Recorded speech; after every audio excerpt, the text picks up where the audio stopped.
ଏକ ଛୋଟ ଗାଁ ଥିଲା ଯାହାର ନାଁ ଥିଲା ମଧୁପୁର। ସେଠାରେ ରାମୁ ନାମକ ଜଣେ ଯୁବକ ବାସ କରୁଥିଲେ। ସେ ବହୁତ କାର୍ଯ୍ୟଶୀଳ, ସହଯୋଗୀ, ପରୋପକାରୀ ଆଉ ହୃଦୟବାନ ଲୋକ ଥିଲେ। ତାଙ୍କର ଏକ ଅଭିନ୍ନ ଅଭ୍ୟାସ ଥିଲା କି ସେ କ୍ଷେତରେ କାମ କରିବାକୁ ବହୁତ ଭଲ ପାଉଥିଲେ। କାହାକୁ ଦୁଃଖୀ ଦେଖିଲେ ସେ ସାହାଯ୍ୟ କରୁଥିଲେ। ତା ବଦଳରେ ସେ କାହାରିଠାରୁ କିଛି ଆଶା ରଖୁନଥିଲେ।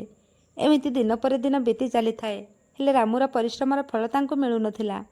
ଜଣେ ଜଣେ ଲୋକ ତାଙ୍କୁ କହୁଥିଲେ କି ତୁ ଯେଉଁ ଲୋକକୁ ସାହାଯ୍ୟ କରୁଛୁ ସେମାନେ ତ ପଛରେ ଖରାପ କଥା କହୁଛନ୍ତି, ତୋର ଏ କାମ ଦେଖି ଲୋକମାନେ ଉପହାସ କରୁଛନ୍ତି। ଏହା ଶୁଣି ରାମୁ ଅତ୍ୟନ୍ତ ଦୁଃଖିତ ହେଲେ। ଗୋଟେ ଦିନ ସେ ଜଣେ ପଣ୍ଡିତ ପାଖକୁ ଗଲେ ଏବଂ ପଚାରିଲେ, ଗୁରୁଜୀ, ମୁଁ ସଦା ଭଲ କାମ କରୁଛି, କେବେ କାହାର ଅନିଷ୍ଟ ଚିନ୍ତା କରେନି, କିନ୍ତୁ ମୋତେ କେବେ ଭଲ ଫଳ ମିଳୁନାହିଁ। ଲୋକମାନେ ମୋ ଉପକାରକୁ ଉପହାସ କରୁଛନ୍ତି, ତେବେ ମୁଁ ଏସବୁ କାହିଁକି କରୁଛି? ମୋତେ ଏହାର ସଠିକ୍ ରାସ୍ତା ଦେଖାନ୍ତୁ।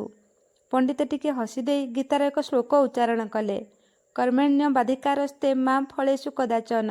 ଅର୍ଥାତ୍ ତୁମର କର୍ମ ଉପରେ ଅଧିକାର ଅଛି, କିନ୍ତୁ ତାହାର ଫଳ ଉପରେ ଅଧିକାର ନାହିଁ। ରାମୁ, ତୁମେ ମାଟିକୁ ଚାଷ କରୁଛ, ବିହନ ବୁଣୁଛ, ପାଣି ଦେଉଛ, କିନ୍ତୁ ଗଛ ହେବା, ସେଥିରେ ଫଳ ଧରିବା, ଏସବୁ କାମ ତୁମେ କରୁଛ କି? ଏସବୁ କାମ ସୃଷ୍ଟିକର୍ତ୍ତାର।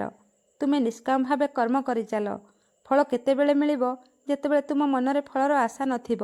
ଯଦି ତୁମ ବ୍ୟକ୍ତିତ୍ୱ ଶୁଦ୍ଧ ହେବ, ସେହି ହେବ ତୁମର ସର୍ବୋତ୍ତମ ଫଳ। ରାମୁ ଏହି କଥାକୁ ଗଭୀରତାର ସହିତ ହୃଦୟଙ୍ଗମ କଲେ ଆଉ ନିଜ କ୍ଷେତ କାମରେ ବାହାରିଗଲେ। ଏହା ପରଠାରୁ ସେ ଲୋକଙ୍କୁ ସାହାଯ୍ୟ କଲେ ମଧ୍ୟ କେବେ କାହାରିଠାରୁ କିଛି ଆଶା କରୁନଥିଲେ। ଅବଶେଷରେ ଲୋକମାନେ ତାଙ୍କର ମହତ୍ତ୍ୱ ବୁଝିଲେ ଏବଂ ତାଙ୍କୁ ସମ୍ମାନ ଦେଉଥିଲେ। କିନ୍ତୁ ରାମୁ ଲୋକଙ୍କୁ କହୁଥିଲେ, ସମ୍ମାନ ପାଇବା ମୋ ଲକ୍ଷ୍ୟ ନଥିଲା। ବିପଦ କି ଅସୁବିଧାରେ ଥିବା ଲୋକଙ୍କୁ ସାହାଯ୍ୟ କରିବା ମୋ ଧର୍ମ। ଏହି କାମ କଲେ ମୋତେ ଶାନ୍ତି ମିଳୁଛି। ଏହି କାହାଣୀ କେବଳ ରାମୁର ନୁହଁ, ଆମ ସମସ୍ତେ ବୁଝିବା ଦରକାର। କର୍ମକୁ କର୍ମ ନ ଭାବି ଧର୍ମ ଭାବି କଲେ ଜୀବନ ସଫଳ ହୁଏ।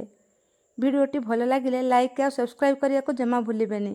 ପୁଣି ଆସିବି ଆଉ ଗୋଟେ ନୂଆ ଭିଡ଼ିଓ ସହିତ।